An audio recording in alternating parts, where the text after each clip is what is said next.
Okay, we're going to get started. Good evening, everyone, and welcome to the 2021 North Dakota Shape Health and Physical Education Virtual Conference. My name is Angie Williams, and I am an Associate Professor of Health and Physical Education at VCSU in the Kinesiology and Human Performance Department. I'm also this year's ND Shape President. Again, welcome to our conference.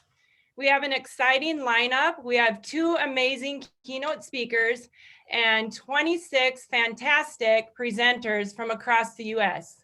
COVID may have forced us to go virtual, but it also brought several amazing presenters. So thank you to our keynote speakers, as well as all of our presenters for helping North Dakota Shape pull this conference together in such short notice. I'd like to kick off our conference with some all-important thank yous.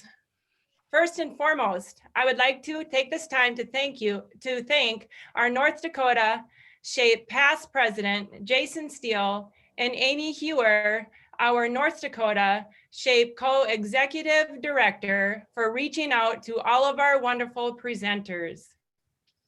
I would also like to acknowledge our tech team, Jason Steele, Amy Hewer, and Brandon Page, for all of their planning, organizing, and uploading of all of the presentations to make this virtual conference possible. I would also like to give a huge shout out to Megan McCollum from Minnesota Shape for her assistance in helping us transition from the North Dakota Shapes Conference face-to-face setting to the virtual platform. Megan's exceptional work ethic and love for our profession has led her to helping many others make the same transition. So if you attend one of her sessions tomorrow, give her a huge thank you from all of us. And last but not least, our sponsors for the conference: Pucklich Chevrolet out of Bismarck, North Dakota, the American Heart Association, Sanford Fit, and US Games. All are supporting us this weekend. US Games is a proud sponsor of the North Dakota Shape Teacher of the Year Award.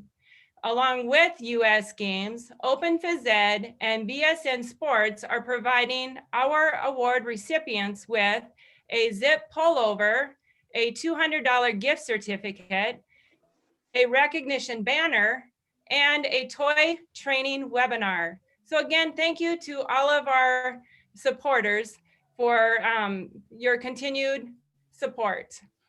Just a little housekeeping. Just to remind you that if you do need a couple of grad credits, we are offering 2 graduate credits for continuing education. That information was provided to you through our North Dakota Shape website, as well as in an email that you should have received last night. And also, if you have any questions throughout our presentation tonight, please relay them to the chat box. Now I'd like to take the time to introduce Jason Steele, our past ND Shape president. Jason. Yes, thank you, Angie, and welcome to the new style of state conferences, the new norm, I guess you could call it, is how all of this is looking now. I want to thank Angie for all of her work that she's put into this and everything that she's done to prepare. I want to kind of echo all of her thanks that she gave as well. I want to thank our sponsors that made this possible and allowed us to bring in some of our presenters and our keynotes. And so fantastic job by all of them. Our board members who have put in hours upon hours getting all of this ready, even though it's not a face-to-face conference, it becomes still a little bit of work to organize and get everything situated and everybody on the same page. So thank you to all of our board members who have done that. As Angie said, Megan McCollum from Minnesota Shape helped us out big time with the formatting and how that was all going to look. So she put in a lot of time to help us with that as well. A huge thank you to our keynotes and our presenters who took the time to put all of their presentations together and spend time with us here in North Dakota, although virtually. and to share all of their knowledge. And then all of you, our members who, we've got quite a few on right now who have taken time out on their Friday evening to listen to all of our keynotes and spend time with us tonight and help push our profession forward. So thank you to all those people. And then without further ado, while we're all here tonight, I get the pleasure of introducing our first keynote for the conference. I got to know our keynote over the last couple of years. We've spent time together at different conferences, and she will wow you tonight. We've had many conversations on the phone about this. I think you're all going to really enjoy this presentation. So from Pennsylvania, Melanie Lynch, AKA, and I told her I was not going to embarrass her, but I am going to a little because I have a feeling that I'm going to get embarrassed at some point during this keynote as well. Just a little bit. Melanie Lynch, AKA Pinky Balboa, everybody. Thank you. Thank you, Jason. So you are my official North Dakotian. That's what I'm calling you. You are my training wheels. So hang with me because first of all, I'm so excited to be here. I wish I was actually in North Dakota. I'm going to go ahead and share my screen, and I apologize. I'm just going to make sure that I'm going to ask Jason, do you see it in its full? I'm going to go ahead and hit. And just so you know, I can't see any of your faces once I go into full mode. But Jason, are we back where we originally started with it in presentation mode? Yep, we are good to go. Okay, so you stay unmuted, buddy, because I'm just going to need to banter along with some people. I wish I could talk to all of you. As Jason said, my name is Melanie Lynch, and I'm from Pittsburgh, Pennsylvania, and my alter ego, Pinky Balboa, I've been playing roller derby for almost 12 years, and that's something COVID has taken away right now, but that's okay. We're going to talk about finding a friend in fear and failure. And these are some lessons that I learned being a roller derby girl. And it's interesting. I would love to have scientific charts plotting out the X and the Y axis with my career. You know, my career was like little by little going up just because obviously as you get more experience, but there for a while, it just kind of plateaued. And once roller derby started, everything just started going up and up and up and up. And it's no coincidence that as I became not afraid of failing anymore and just kind of making fear and failure friends of mine. And so hopefully that's what I can motivate you to tonight as well, because we're in this pandemic. And I don't know about you, but every day in my classroom, I go from like rock star to like rookie crash, you know, and all places in between. So I do want to thank you for having me a part of your conference. There's only one reason I'm glad I'm not there. Your winters, like it's really cold here. We have the dry skin, the itchy skin, it's dry, it's cold, but I'm looking at your temperatures and no way. It's like, oh. But the thing I'm most sad about, Jason would have been my handler. Like Jason would have been my tour guide in North Dakota. And I mean, now I'm sad. This picture he sent me saying, I'm your tour guide. I don't get that. And I also hear you guys have very little crime. So that's something I like to go to areas that are safe. And I figured out why that crime comes down a little bit. But if I ever do get to make my way to North Dakota, please know that I am no stranger to a shovel. I can hold my own. And oh, good. We're just going to admit Brian DeVore right as we talk about him. So unlike Brian DeVore, I do know how to use a shovel. So this kid doesn't know what he's doing in Wyoming. We were there, they got a little snow and he thought he could help out. So Jason, don't invite Brian to North Dakota unless you want to babysit him the whole time.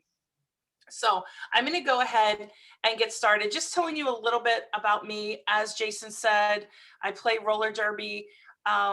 In my private life, I have one grown son and I am an open national trainer. So that's kind of how I spend a lot of my time. But I kind of first and foremost identify as a teacher, and I've been teaching for 25 years. And it has been my passion since 9th grade to be a teacher. And so everything I do in my classroom, it's a successful day if relationships are built. As you know, sometimes curriculum comes together well, assessment comes together well, sometimes it doesn't. And right now, I think it's really hard building those relationships with kids, with masks, with half on the computer, half in the classroom. So everything I care about is about building relationships with students. So I'm going to ask you some rhetorical questions because A, I can't see you, I can't hear your answers, but I want you to answer this question. Why do we not reach our fullest potential as teachers? I mean, we are successful and we have moments of brilliance, but why don't we reach that top pinnacle of success? And there's a lot of reasons, but in my experience, it's that fear of failure. What if I'm not good enough? What if this lesson just crashes and burns and I look stupid? And I'm a veteran teacher. I shouldn't be crashing and burning in front of my students. So we have that fear of failure that kind of holds us back.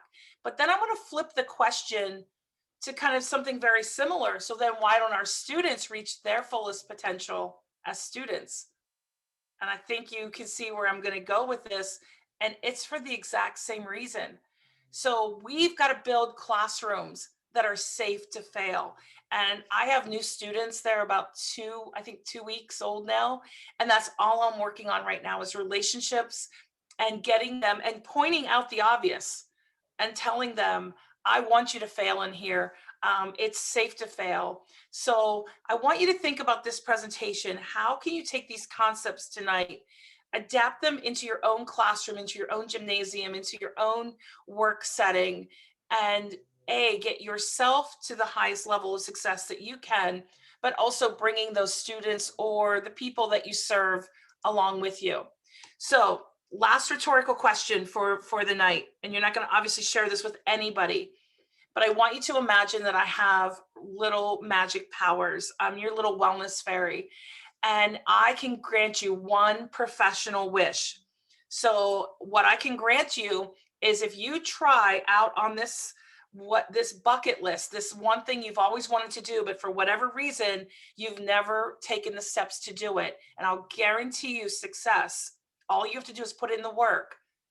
What would that be? So just think about that. I am going to revisit this at the end. So I'm going to take a moment, think about it. If you don't get it, just keep thinking about it so that you have that in your mind when we get to the end of this PowerPoint. So why am I your speaker? So, Jason was talking about getting, somebody as a speaker. And so the thing is, I have fallen down many times. I have missed the mark and I've downright failed. So I told Jason if he needed an expert on failure, that I should be allowed to do the keynote speaker because I'm kind of an expert at it. So I have had a lot of experience with failure, but I'm also successful. And I think that one of the things I really hit home with my students is failure is a much better teacher than success is. When we do something really well, we don't go home and spend an hour really dissecting and trying to figure out how we did that and how we can repeat that. We tend to celebrate and boost ourselves, which is fine. But it's when we fail that we come home and we lick our wounds and kind of dissect everything. So I'm successful because I have stumbled from failure to failure without losing the enthusiasm of what I wanted to do. Like I said, that doesn't mean I haven't come home and drank wine and cried and licked my wounds and talked to friends, but I never lost the enthusiasm for any of the goals that I had. This is a poster in the gym that I go to for kickboxing.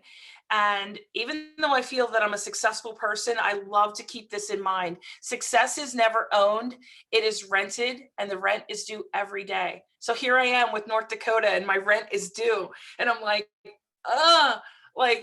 can I pay my rent today? Because it doesn't matter any other speaking engagement that may have went well. If this one doesn't go well today, I'm not successful.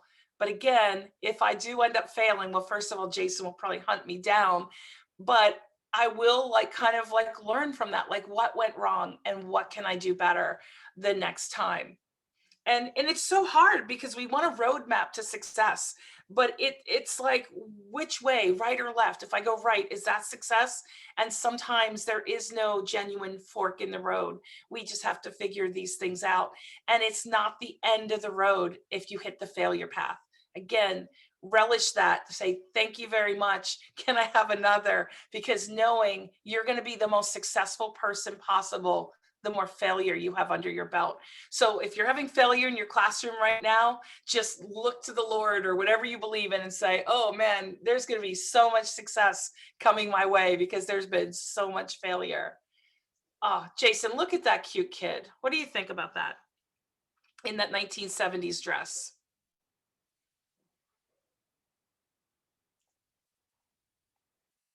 Is Jason even with me? Where's my North Dakotian? Okay, well, you had to unmute me. I was here, but I didn't know I was going to get called on during the presentation. I didn't raise my hand. Well, first thing, obviously, I love the dress.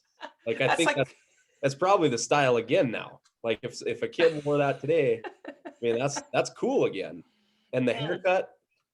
Oh, whew, that was my mother's homemade haircut right there. Yes, and my mother's homemade hairstyle. This is circa, oh gosh, I don't know, 1971, 1972 kindergarten.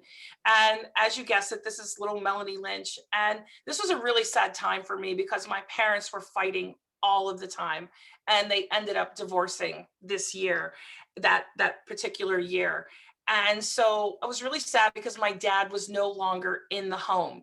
So when I would go visit my dad, we would watch roller derby back in the 70s. And my favorite was the Blonde Bomber.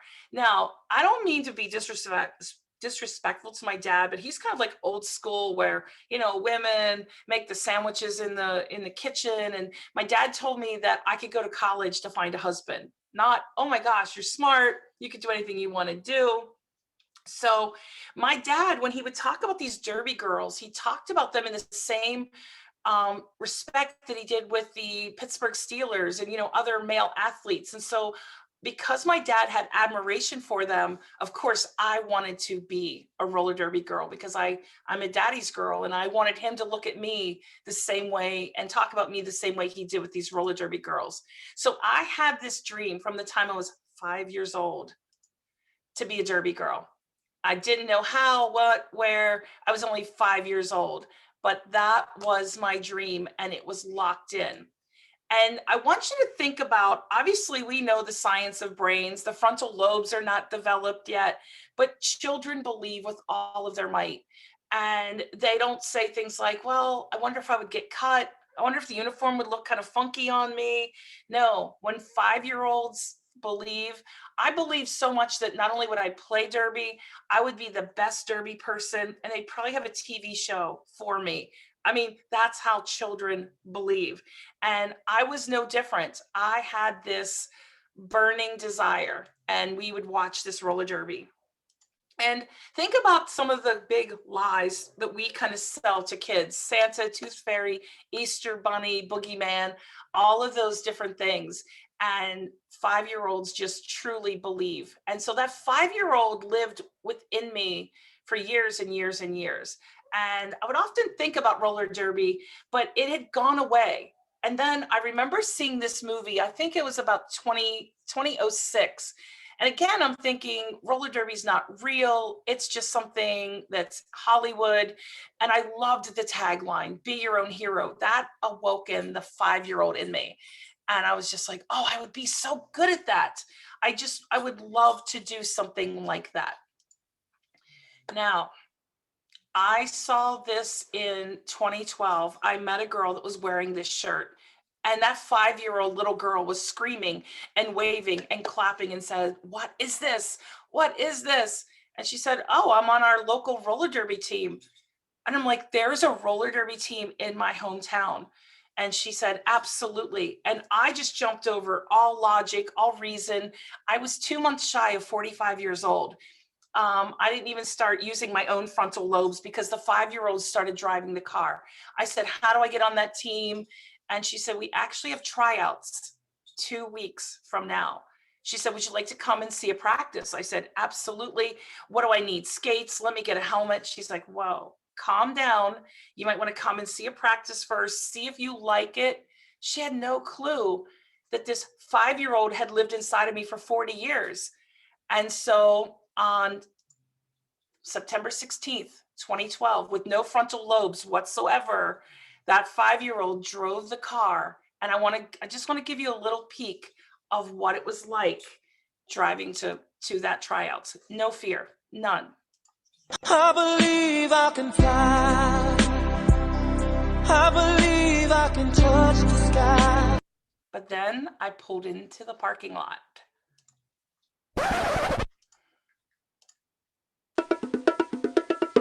Oh my gosh, I don't know where the 5-year-old went, but the 45-year-old jumped right at the helm. I'd already taken the keys out of my car, and I'm seeing these girls about 18, 22 years old walking in, and they had their roller derby jackets and their names and their numbers, and they had this strap to put their wheels on and put them over their shoulders.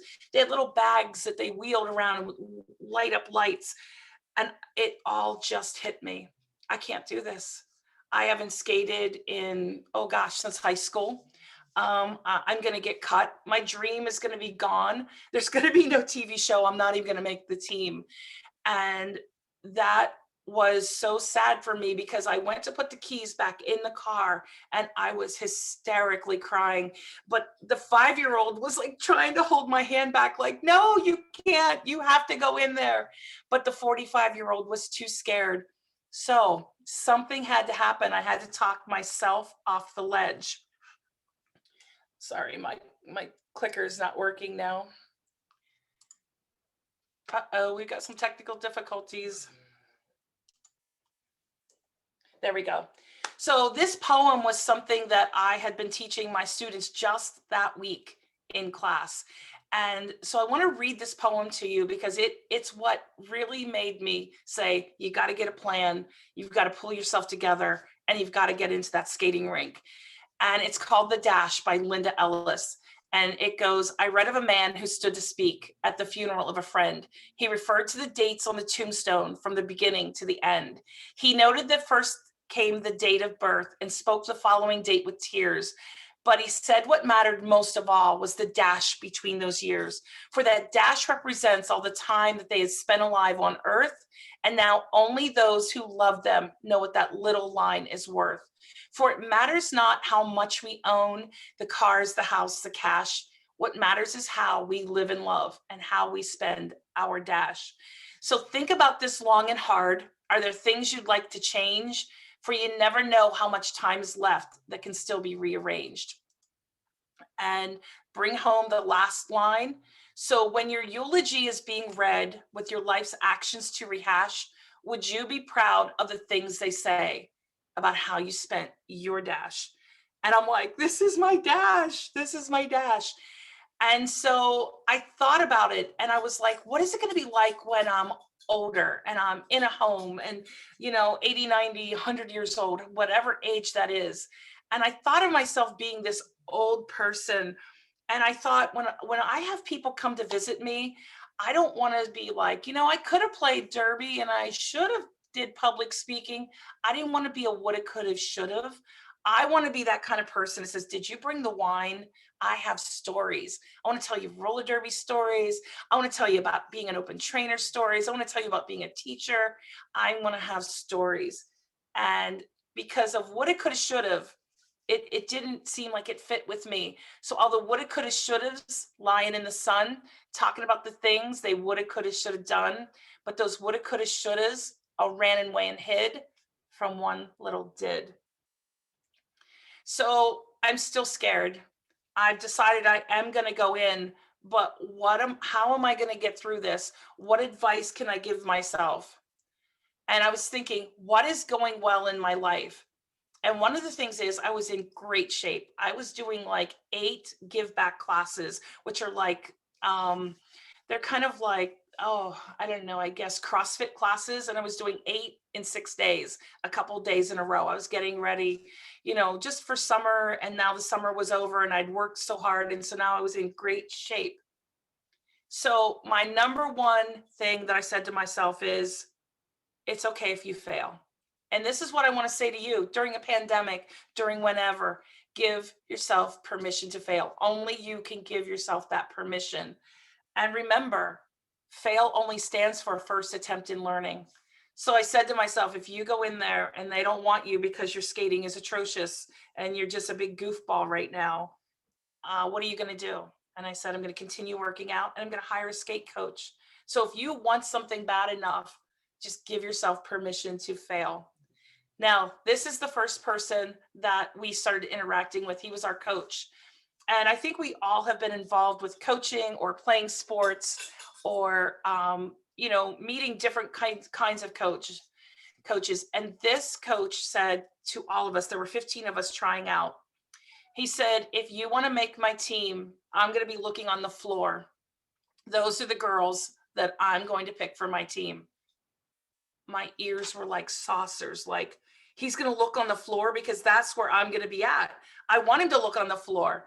He said, if you don't fall, you're not doing anything outside of your comfort zone. He said, we're going to be learning new things every day here.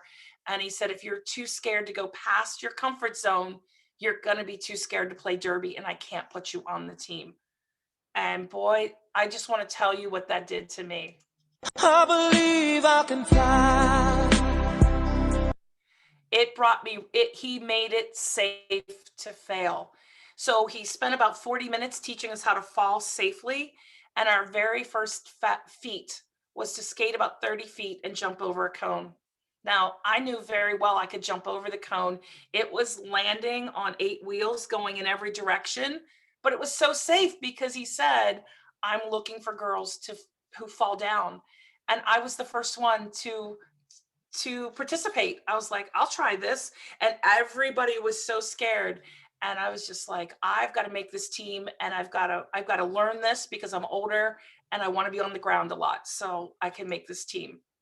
And like I said, he made that safe. So you have to ask yourself in your own environment, how are we making it safe for others to fail? How are you making it safe for yourself to fail?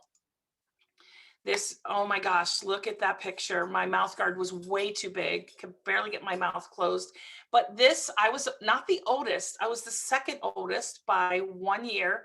And that became my derby wife. And she and I, because we were not afraid, and we were the first two to make the team. So unfortunately, after about 2 years, my derby wife took too many bonks to the head and she had to retire. And I got a new derby wife. So this is my current derby wife. Now, just because you succeeded something, my success was I made the team. I'm still not any good. I don't have any TV show. There's a million skills I can't do yet. I took my skates to school every day. And during my prep period, I tucked my skirt in my knee pads. I practiced. I would go in the gymnasium, and do things there because you have to practice. Just because you made your goal, you still have a lot of practice to do. So now I'm on the team. And after like 2 months, they drafted us into one of 2 teams. We're both home teams. The Pennsylvania Punishers, no, was not on that team. I was on the Mount Nittany Mayhem. And it finally came to be, this was like February. So several months after, joining roller derby, it's time to skate in front of people. And this particular morning, I got my outfit all ready and I was so excited. And then I started to bawl because again, that 45-year-old was like, you're not very good yet. You're going to embarrass yourself in front of people. You might even get hurt. And I was like, I have to quit. I cannot face people and we had sold over 600 tickets. So it's not like, oh, no one's going to be there. It was a big event. And I'd put my heart and soul into it. And again, that 5-year-old said, listen, I've got a solution. I have a solution. How about you figure out what you do best? And the thing I do best is I hit. I still didn't know all the rules. I still didn't know all the tricks and trades. But I just said to myself, you know what? Go and do your best. Hit everybody you see. So doing your best is success, especially in 2021. If you get up in the morning And I don't care if your projector doesn't work, you can't bring the kids in from home, everything kind of falls apart. If that was your best effort, that was success that day. So I went to this first game. This is actual footage of my first game. I hit everybody that was near me. Sometimes I fell on them, sometimes I knocked them over. But one of the things I learned very quickly is the crowd likes hitters. They just do. And I got a lot of attention for that. And I felt so successful. Even though I fouled a couple times, didn't even know what I did. You go to the penalty box, they're like, what did you do? I'm like, I don't know. I got to come to the penalty box. So you don't have to be perfect. You just have to do your best and allow yourself to feel successful with that. Okay, so this is something that was put together a couple of years after that first time, and they wanted to do a write-up of like our first year. And this just says, Pinky remembers the large crowd. We sold over 600 tickets that was at the massacre for her first game ever, and being paralyzed with fear. That is not an exaggeration. And funny, it says, and she had to be encouraged by her teammates. I was so scared I didn't want to do the warm-up, and my captain swore at me. So I think it's funny that they write, oh, she remembers needing encouragement. No, she swore at me, and I just did the warm-up. And I was petrified. And it's so scary doing things for the first time. And it says, we can guarantee Pinky doesn't get paralyzed with fear anymore. To this day, when I play roller derby, I always have fear, but never the paralyzing type. I want to just skip that. Now, here's my second game. Now, those of you that teach phys ed, you can see Pinky's got some problems. I'm still kind of like, whoa, I'm not real stable on my skates yet. My knees are buckling in. I'm just still kind of unsure. I'm learning and I'm growing, but not setting any records on, great balance yet. And it was at this time that they announced at practice, 3 months from then, they were going to hold tryouts for the elite dolls team. That was the A team that traveled and went and played other teams. Now, normally, if someone asks you if you want to try out for a team, and we had to let them know immediately so they could start watching us, developing us, and then when we would have tryouts. And normally I would be someone like, oh, I'm terrible. I don't want to go high. I'd like to sign up for the A team, the varsity squad, for fear that people will be like, Pinky thinks she can make the dolls team. That's cute. You know what? I was 45 years old. I didn't care what anybody laughed. I didn't care. I had 3 months. So I put my name in the hat. I said, I want to be a doll. And so what that meant was I had 3 months to get myself into as many tournaments.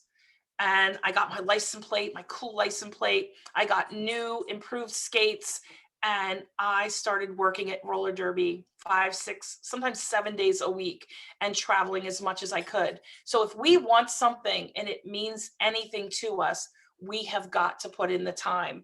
And lo and behold, not only did I make that dolls team, I made the power line, which means like the meat pies, like you put the meat pies out there when you need to really stop them from scoring. So, we're all trying to do the best we can. I've got to get my dog out of here. She's like pushing off. She's like boxing me out on my own chair. The day that I made the poster, in roller derby, that's kind of like the coup de grace, being the poster child. I literally cried because I knew how much fear had gone in to making this team, getting better, making the dolls team, and then getting to be a representative for that team. So now you're doing things, you're where you want to be. You don't have to be an MVP every day. I know in my classroom, I have learned this lesson from roller derby, from this situation. It was, like several months into playing roller derby. I'd made the dolls team. I was having some really great days. And I was wondering, you know what's next? Because I'm a goal setter. I want to be an MVP. I want to get the MVP award. My coach had pulled me aside and he said, we need to talk. He said, I don't know what is up with your game lately. It's sloppy. It's inconsistent. You're in the penalty box with dumb penalties. He said, what's going on with you? He goes, I'm about to pull you from the power line. And I was like, Coach, I'm working so hard. I love this. And I'm just trying to be an MVP. And he said, how's that working out for you? I was like, well, it's not. And he said, listen, Pinky, he said, what you're great at, you eye up jammers better than anybody, and you give them the devil. He said, you eye them up and you know where they're going. And he said, stick to what you know best. Don't try to do everything that you're not. Just calm down. He said, this is what you do. You eye them up and you like to knock them down if they're little or if they're big. And once I started just playing for the moment of why I wanted to play, to be a good teammate, to empower myself, that first game that I did not care about getting MVP, that's when I got my first MVP. There are days in our job where we are the rock stars. And there are the days where, through no fault of our own, it's just not a rock star day. But it doesn't mean it's not a valuable day. And it doesn't mean it didn't have merit and offer us growth. So obviously a lot more started coming my way because I just didn't care. I wanted to play. I wanted to get the friendships that I was getting and just grow as a person. Now, this could be the metaphor for 2020, 2021. What happens when there's a huge setback? I know before the pandemic, my teaching was really at a sweet spot.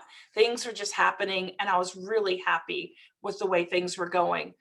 But in Derby, there was a big setback, and it happened July 20th, 2015. I knew it was broken going into that emergency room, but I had my fingers crossed, let it just be like a straight break, get a cast on it, go home. 6 weeks later, get the cast off. Maybe a week after that, get my skates back on. And keep this in mind, defeat is not the worst of failures. Not to have tried is the true failure. And I'm not gonna lie, I was in a dark place when I found out that I had to have surgery. And then it was 2 weeks until to get the stitches out. And then I got a pink cast and I got some pretty hardware. So I got some new hardware for my ankle, but you have to get through this. And so also that what I'm teaching in my health class is this, it's called The Last Lecture by Randy Pausch. If you've never read the book, if you've never seen the videos, the kids love it so much. In fact, I just taught it this week in my classroom. And he always asks, are you going to be a Tigger or are you going to be an Eeyore? And right now, 2020 and 2021 could easily yank us all to the Eeyore side, but we've got to hang on to that Tigger and remember why we went into teaching in the first place. So attitude is everything. So because I couldn't skate, I was coaching a little bit and I had my fancy little scooter that you see. And when the team would warm up, I would warm up on the outside of them and I would get that scooter going so fast it would get up on 2 wheels. And the paramedic kept saying, Pinky, please, you're going to break a hip. And I'm like, I got the edges, Ray. I got it. So, attitude is everything. I never just, gave up on Derby. I just said, this is a setback and it's an expected setback. There's always setbacks in life. So, but just make sure your worst enemy doesn't live between your own ears, because fear is a liar. It will rob you of any opportunity, any greatness, any real joy that you can actually create for yourself. And remember, fail just stands for first attempt in learning. So Pinky's back. So it took almost 6 months, a lot of swelling. It was a spiral fracture, so it took a lot of healing, but and that's the night that was my first game. And I just remember Eye of the Tiger, Pinky Balboa, Eye of the Tiger. And I'm like, I'm not going to be afraid. I'm going to go back in. I'm not going to skate like, oh, I had a broken ankle. I'm going in there and I'm going to play my game. Now, I want to introduce you to a fantastic roller derby girl. Her name is Snot Rocket Science. We just call her Snot. And she jumps apexes like a boss. And she's also on Team USA. Now, there's no such thing as a professional roller derby girl. Nobody gets paid. However, she's on a sponsored team and she doesn't work. Her whole life revolves around roller derby and she's extremely good at it. And she came to Penn State to coach us one week. And she had to speak at Penn State to get the funding to coach us. And she had a fantastic story. And I became friends with her and I said, I hope you don't mind, but you have such a great story, but you have no PowerPoint, you have no visuals. I could help you put your story together. And over the next 2 months, we put together her keynote, and she was so happy with the way it turned out. And she said, you know, Pinky, I wish I could speak like you do. And I'm like, Snot, this is my job. This is what I do for a living. And I had always said to myself, gosh, I wish I could skate like Snot. I'm not that graceful of a skater. I'm a hitter. And that's when I kind of learned, don't compare yourself to others. You know, right now down the hallway, there's people going, I'm doing Padlet and I'm doing Pear Deck. And you're like, don't compare yourself. Do what you can do. Try to improve. I always like to look at people and see what they're doing and what I can learn from them, but don't compare yourself to others, especially right now. You'll just always think everyone else is doing so much more than you. Find people that share your dream. Whether it's teaching, open are people that share my dream. I love going all over to these conferences. This is so sad that I don't see one face. I don't get to talk with you all. I don't get to have a glass of wine with you, hear about what's going on in your classroom. Find people that share your dream. And that's why as teachers, we've got to get connected on the internet. Twitter is my big thing, and Health Teacher Central. Those are kind of the two online things that I really look for to stay connected and get ideas from people. Number 7, this is my favorite one. And there I am in the penalty box, and I am like a 5-year-old. When you stick me in a penalty box, it's like, even though it's 30 seconds, it feels like it's 3 minutes. You determine what is failure. Now, we all know that there are smart fouls and there are dumb fouls. And one of the penalties that I get quite often is you're not allowed to hit the jammer once she's 20 feet away from the pack.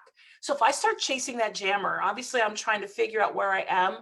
It's 15 feet. Sometimes it's 20 feet and you're like, is it 20? Is it 23? And I just go in and I knock the stuffing out of her. And if it's past 20 feet, I'm going to go to the penalty box.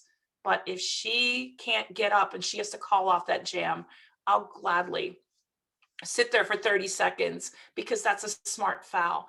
And this one came to me one game. We had a game and I was particularly happy with my game. And one of my teammates came up and she said, Pinky, how many fouls did you have tonight? I was like, I had 5. She goes, oh, that's terrible. I didn't have any. She kept going like this. I didn't have any. And so I just let her have it. I go, I know you didn't have any because you weren't in the game. You just were Sunday skating. Anytime there was something going on, you weren't even in the pack. So of course you had 0.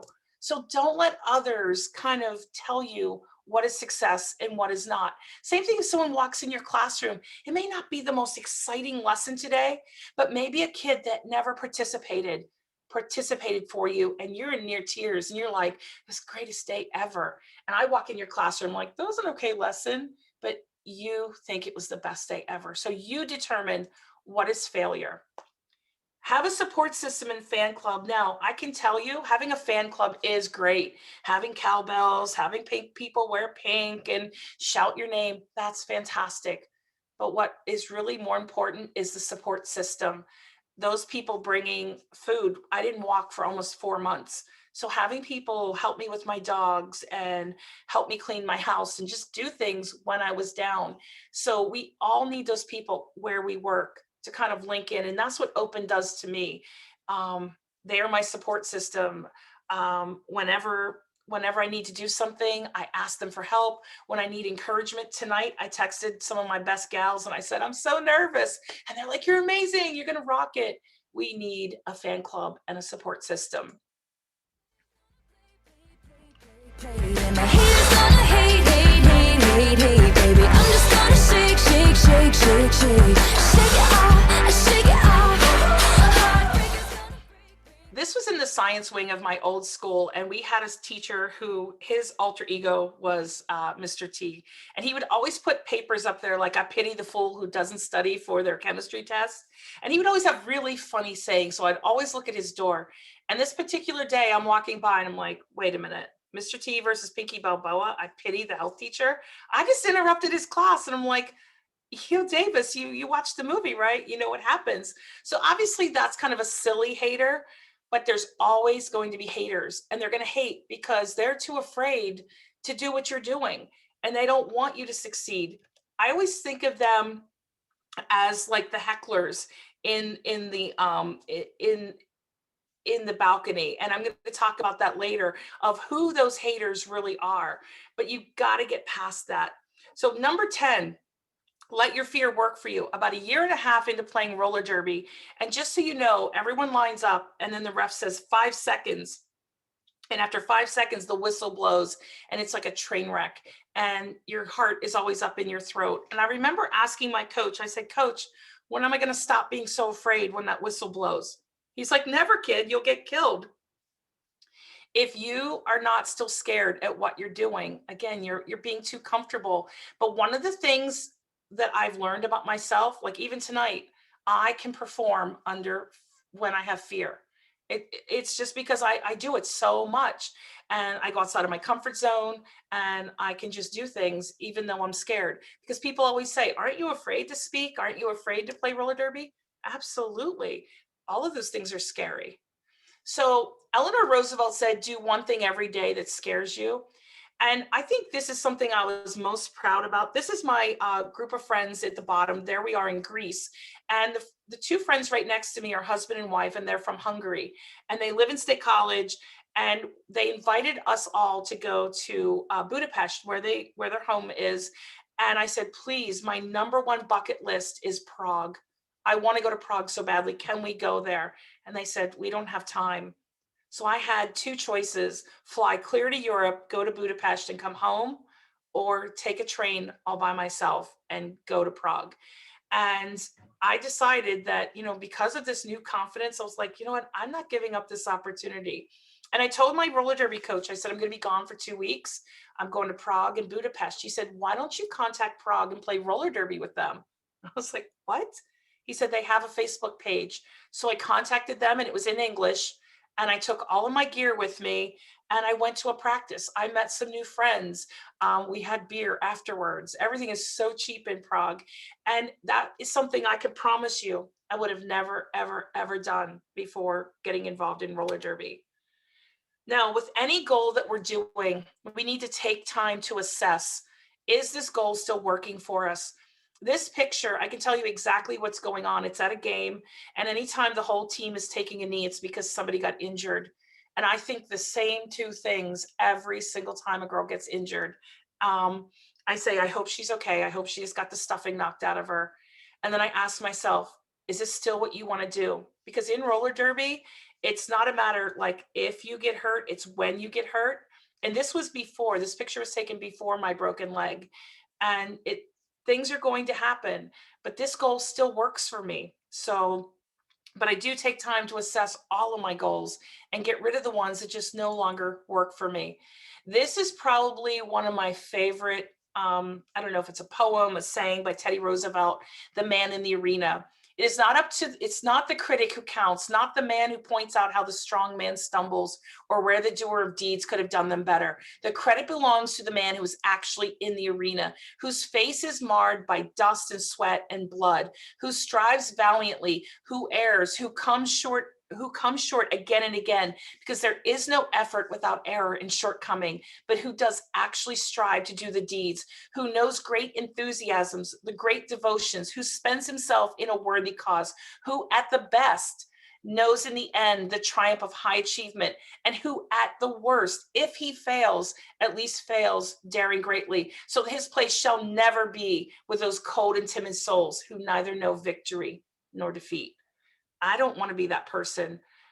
And, these are the guys I was talking about, the ones that always stay up there and they're the haters and they want to criticize. I don't take feedback from anybody who's not in their own arena. If they just are criticizing people, it goes in one ear and out the other. My dad, for example, says, you're too old. You're going to break your hip. You shouldn't be doing this anymore. He's not in any kind of arena himself. So it is important to get in the arena.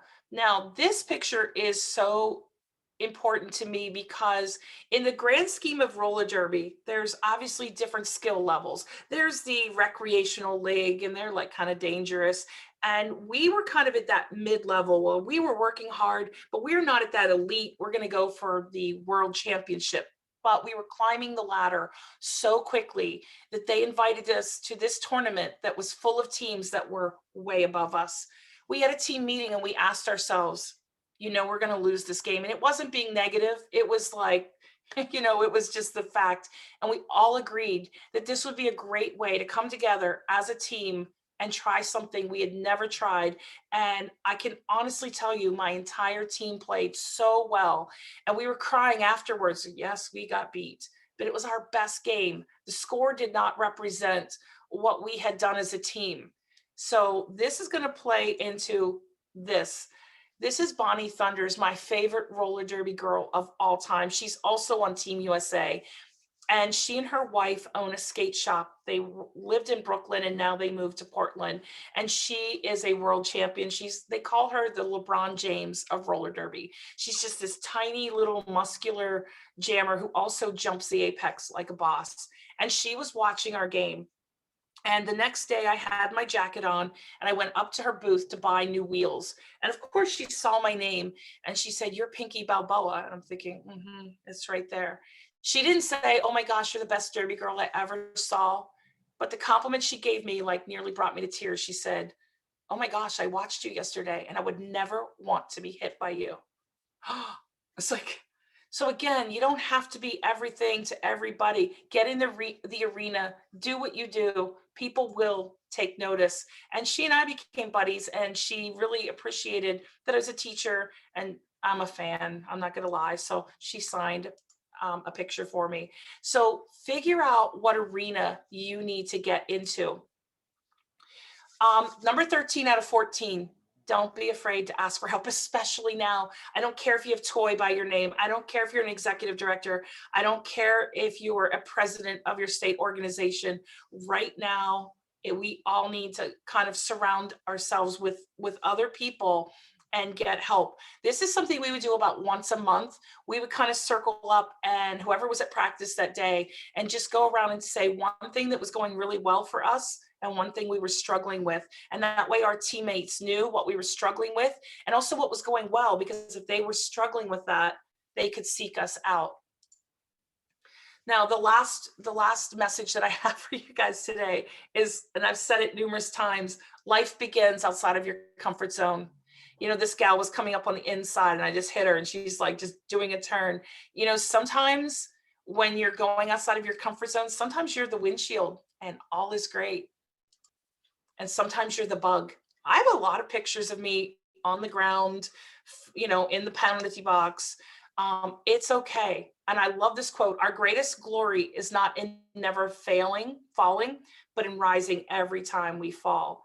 And that's what derby has really reiterated to me: fall down, get up. So like I said, all I care about is teaching, and everything I do in my life is revolving around how do I become the most effective educator that I can be.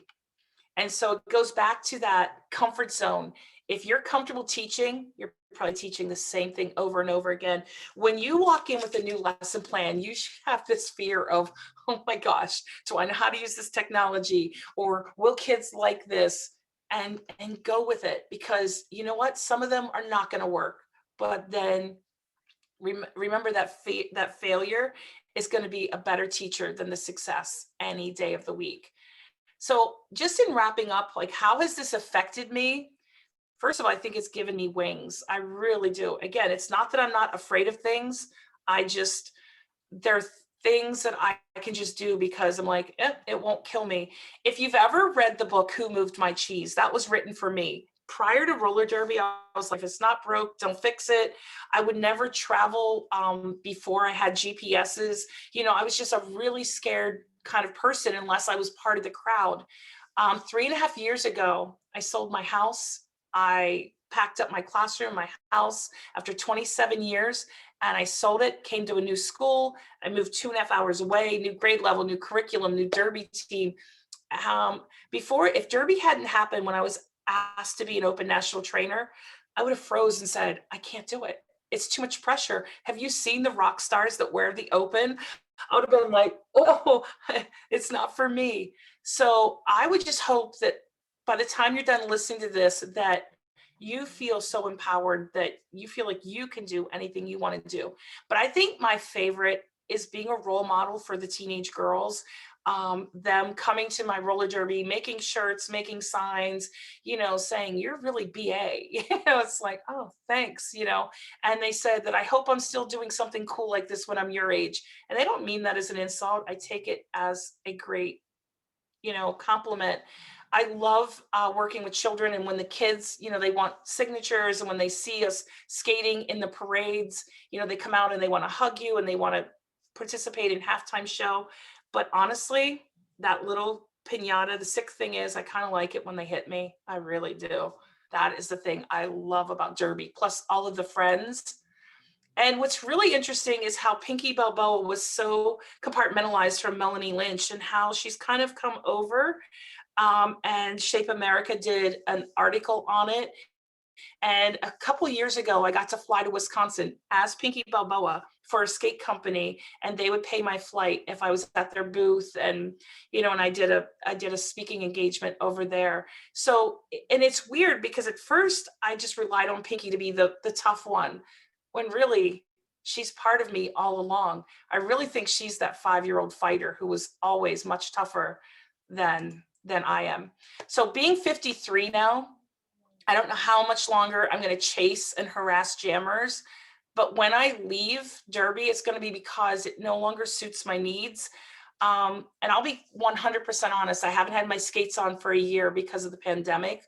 And at one point I said, I'm done. I'm not going back. But when I realized I wasn't going back because I'm afraid to pick up after a year, I'm like, oh, you're going back. And after you go back, and once you get back in shape, and if everything and it doesn't work for you, you may exit, but you're going back. So I hope I don't break it up this time. So you want to know the difference between a master and a beginner? The master has failed more times than the beginner has ever tried. So now we're back to this failure-free bucket list that I asked you about at the beginning of my talk. And I want you to think about what it is that you would do if I could guarantee you success. And now I've got to break the bad news that there is no wellness fairy, there's no magic. But why aren't you working on that bucket list? You're going to fail along the way, and it's going to make you so successful. So I hope whatever you've been holding on back on, that you kind of take a few steps forward towards that bucket list item. And the last thing I want to say to you all is be brave enough to be bad at something new. And we're all like new at this online teaching. But folks, I hope I could bring you some type of encouragement, because I know just giving this presentation to myself, it's like, because I'm at a low point with my teaching right now, just that's where I'm at. And I do know that there are low points and there are high points, and we ebb and flow through them. Well, I can't do any more damage around this popsicle stand. I'm out of here!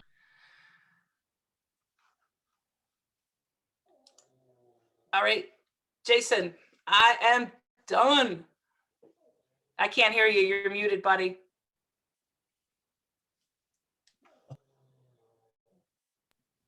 All right. You muted me, or you had to unmute me. Am I good? I can hear you.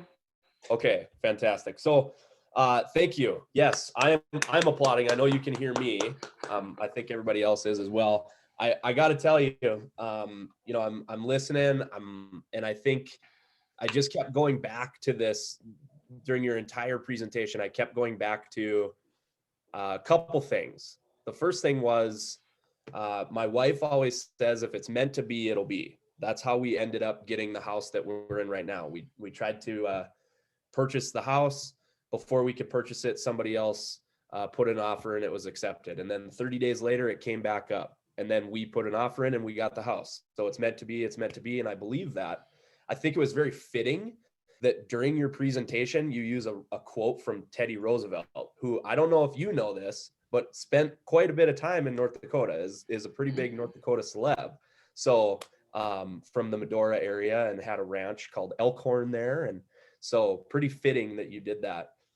The other thing that I wanted to mention was, I kept going back to what did I want to do and what were my dreams when I was 5? Because Melanie had this dream that she was going to be, she was going to be in roller derby. I gotta be honest, my 5-year-old dream, I'm an 80s/90s kid. And so my 5-year-old dream from the age of 5 to 9, I was 100% guaranteed I was going to be a fighter pilot because of Top Gun. I keep going back. I'm not so sure. I mean, you inspired me. You inspired me, but we're losing Jason. I'm not so sure you inspired me enough to go follow my 5-year-old dream and be a fighter pilot. But you did inspire me quite a bit in other ways. And so Jason, Craig has invited you to fly multiple times. I know. It's just it's not my thing. It's not my thing. However, I will say that being afraid to fly, kind of challenged me a little bit a few years back when I flew to some conferences. And I kind of just did what you said, and I sucked it up and got there, and I'm glad I did. I'm glad I kind of followed that push to go out and do that.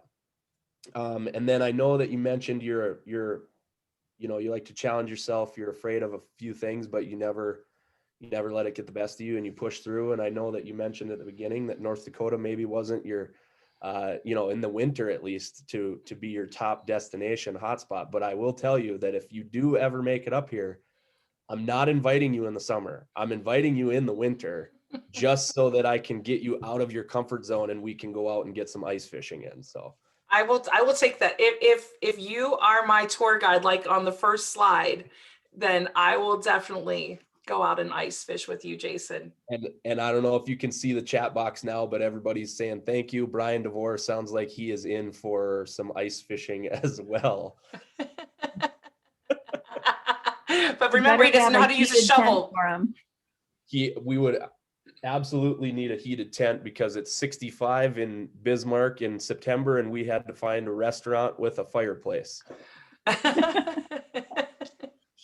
But thank you very much for putting that together and speaking to us. It was fantastic, and we're glad you were able to join us, at least in this format. And it's a little bit of a shame that obviously we couldn't be face to face and get to hang out afterwards. But thank you very much for everything and for all of those words. So round of applause again for Melanie Lynch. Thank you so much, and thank you for getting such great presenters. I'm looking forward to this weekend clicking on those presentations, and I just want to put in a plug for my buddy Mike Martinez. I know he's going to rock the house tomorrow, and so I hope everybody kind of gets up early to come and see Mike.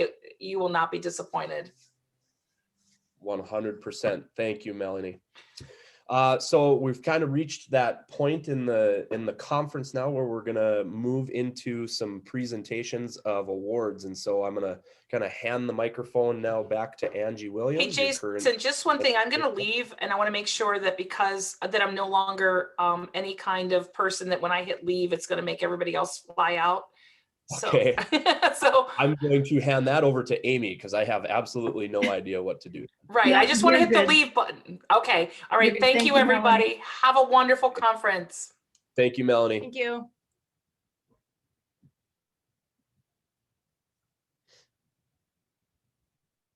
Okay, we're going to wait just a second here to get the PowerPoint up. Can you see the presentation? It's not in presentation mode. All right. Oops, wrong button. Let me just come down here.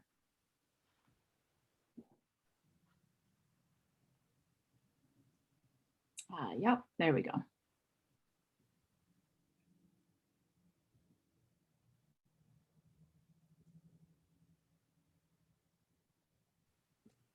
All right, we're good to go, Angie. Okay, all right. So up next, of course, is a presentation of awards. We have, I believe, 4 awards to walk through tonight. So hopefully we stay on and we can cheer on these recipients. The first up is Beth Bjerke, and I believe her principal will be speaking on her behalf. Can you raise your hand so I can unmute you? Do the little Reaction. reaction with a raised hand.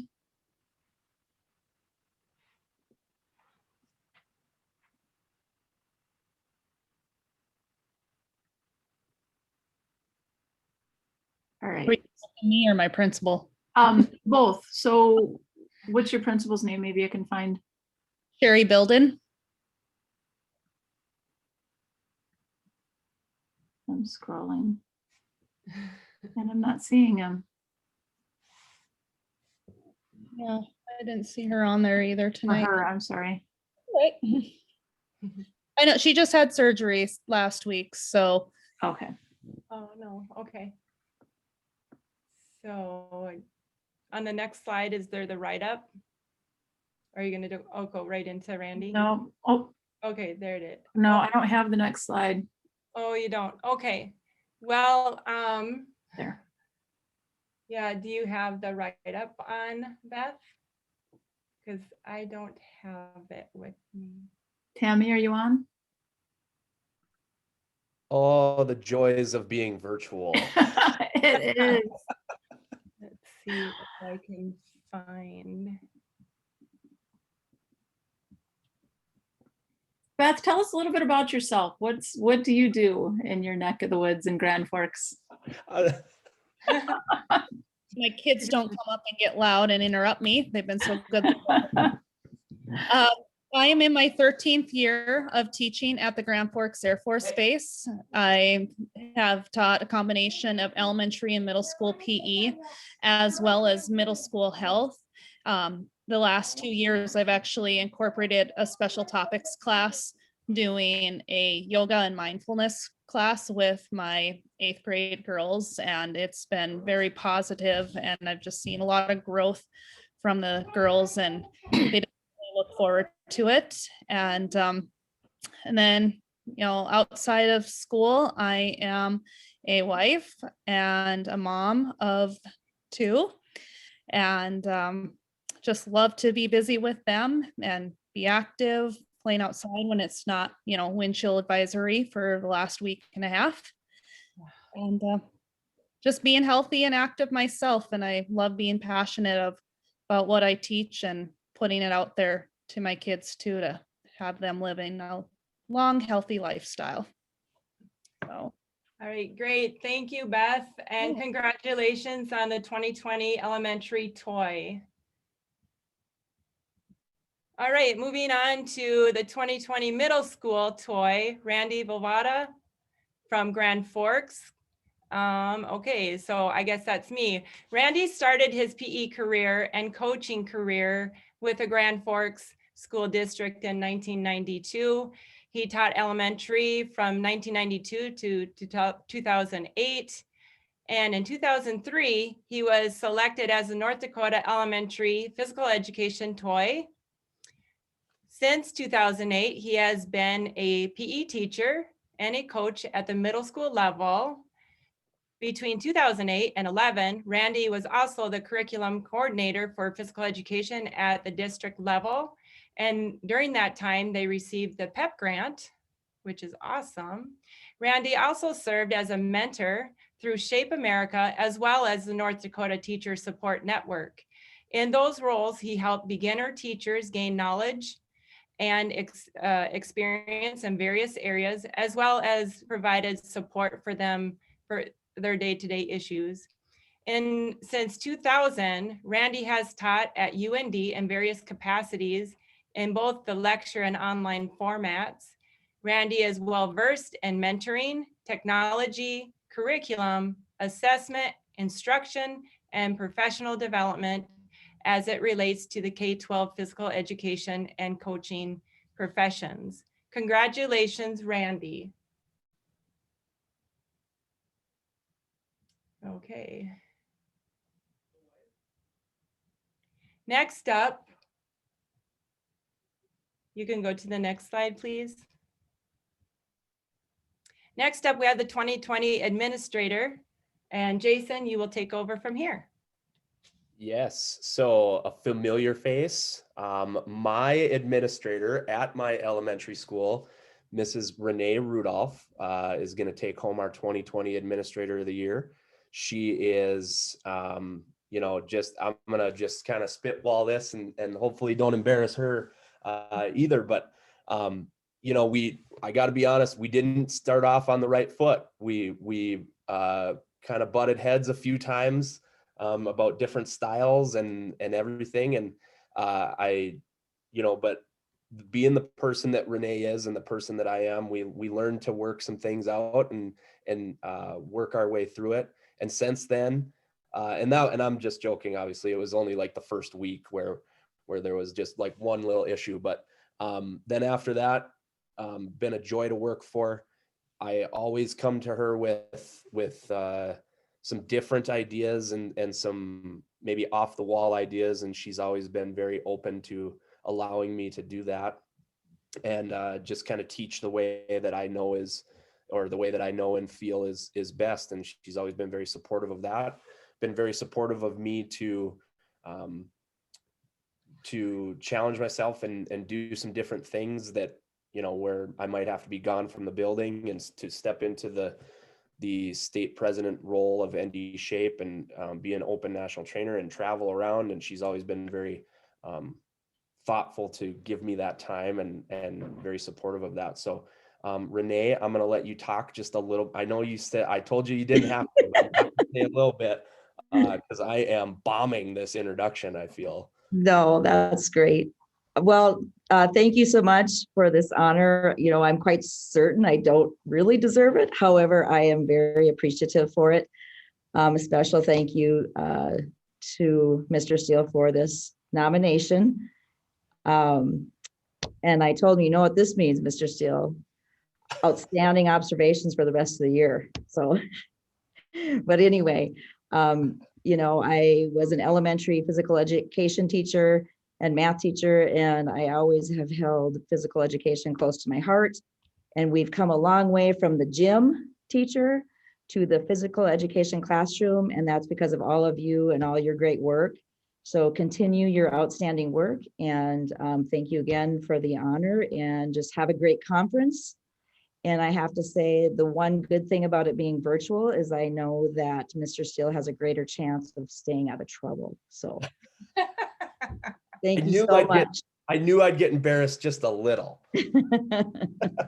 Thank you, Renee. So thanks again. Have a great conference. The keynote was fantastic. So you guys are in for some great things. So thank you. Thanks, Renee. Yeah, thank you. Okay, up next, we have the 2020 Honor Award. And with that, I'm going to send it on over to Amy, Jason, and Tammy. I'm going to let Amy go first here. Sure, since I've got so much going on here, throw me in there. When we first got Leah on the board, she was definitely Tigger. And she has not stopped being Tigger. And the ideas that she has, the energy that she has, it has just been a whirlwind of fun having her around. She has brought so much to the board and helped. I've been doing this probably, well, I think we talked about this before she even was in college. I was already teaching, and I have a lot of, when you get my age, you have these things that you constantly do a certain way, and she came in and just threw that all up in the air, and has really helped me become a better teacher with her energy and passion. She knows now, traveling with me, to always make sure that when we're talking, that we, when we stop at a gas station, especially in Wyoming, that we do not talk so much that we forget to get gas and go in the store and buy stuff. We almost got stranded in Wyoming, and I got to say, it would have been fun with her because we would have figured out something fun to do, jumping rocks or some silly thing. Tammy?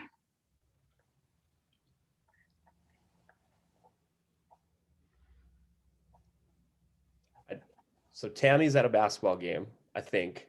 There's a big crosstown rival basketball game or something going on, correct? Is she able to? Yeah, she said that she had to duck out a little bit early, I think. No, I I'm remember. here. Sorry. Oh, there There she she is. is. I can't, nobody would unmute me, so I guess they don't really want me to talk. I'm trying. I gotta find you yet.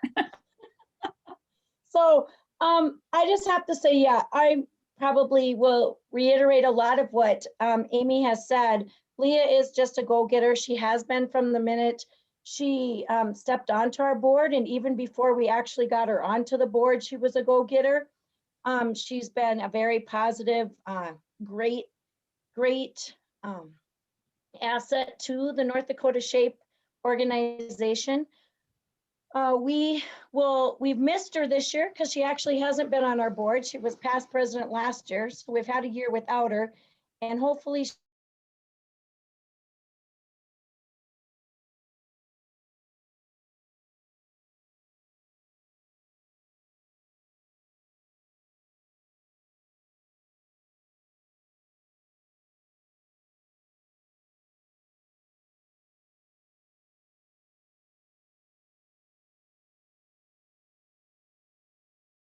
I'll piggyback on what both of them had to say. The passion that Leah brings to physical education and the health community is unrivaled. It's unmatched. I learned that very early on, especially when I was new to this whole world of conferences and presenting, and then being asked to be on the board.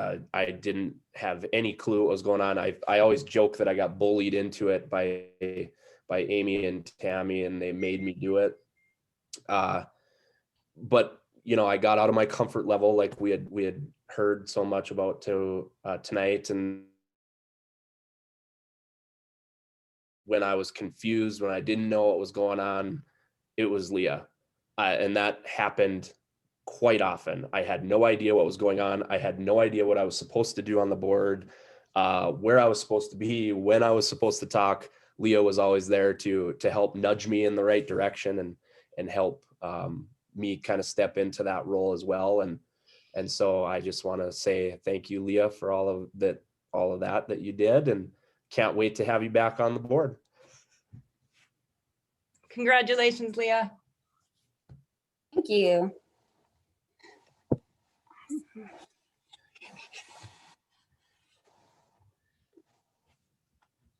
Okay, that concludes our awards ceremony. The ND SHAPE would like to invite each of you to stay online for our social, a time of network, to collaborate and have some fun. So with that, I'm going to turn it back over. Does it go back to you, Jason? It does not, It goes- it certainly can, because I think that we should make a couple announcements. Okay, go ahead. We did want to announce, obviously, that tomorrow we will be starting at 8:15 with our first keynote for tomorrow, Mike Martinez. That has also been sent out as a Zoom link with the passcode and everything. And then if you have time, hop on. Our presenters will be, their presentations are taped, but they will be in the chat rooms of those links live for you to ask questions. And so if there's somebody you really want to see present, make sure you hop on there and chat with them and ask them questions if you want. And then I said this earlier when I was talking about how awesome Leah was to kind of nudge me in the right direction. But again, last night, not even on the board, still nudges me in the right direction and reminds me that we have a golf tournament coming up, our third annual ND SHAPE golf tournament. So I wanted to, push that and make that announcement that we will be doing that on June 7th, again in Bismarck. So clear your calendars and make sure you join us for that. That's always a great time. And one of these years I'll take home the championship. But as far as the rest of the conference goes, we hope you enjoy the presenters, and and make sure you give them a shout out and ask them questions and thank them for their time, because it is quite a bit of time that they're putting in for that. So, and then I believe from here, we're going to move into Tammy or Amy, I think, has a little game.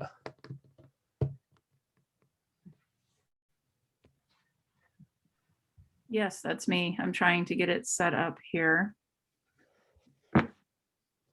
So through my teaching and all of the stuff going on this year, I came across this website. It's called Factile, and it allows you to set up Jeopardy style games. We have a North Dakota facts Jeopardy game, and right now we have 28 participants. So if everybody is planning on playing, which I hope, 27, we're down to 26 participants. I think we can do it even if we don't have. All right, so give me just a second. Let me share my screen.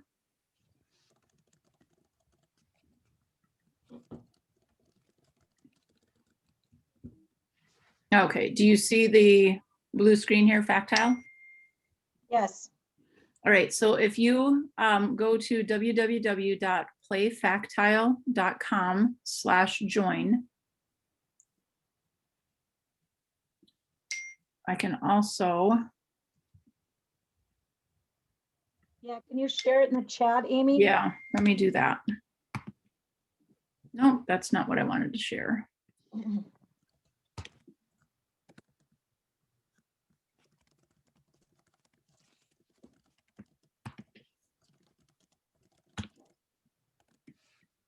There we go. Okay, so if you click on the link that is in the chat box. Jason, I can't believe you're gonna leave. You were supposed to DJ this for us. Sorry, I'm actually lucky that they were scheduled for 8:45. So, all right, thank you everybody for tonight and your time, and thank you for stopping by and spending a little bit of time with us tonight. And make sure you enjoy the conference. Thank you. Awesome, thanks, Jason. Awesome job. We'll see you in the morning. Okay. All right.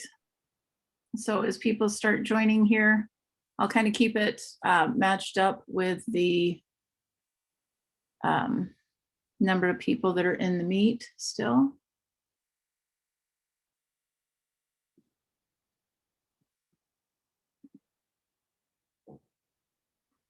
Yeah, and if you click on all, you guys, you can pick all different sorts of things: sharks, dinosaurs, vegetables, creatures.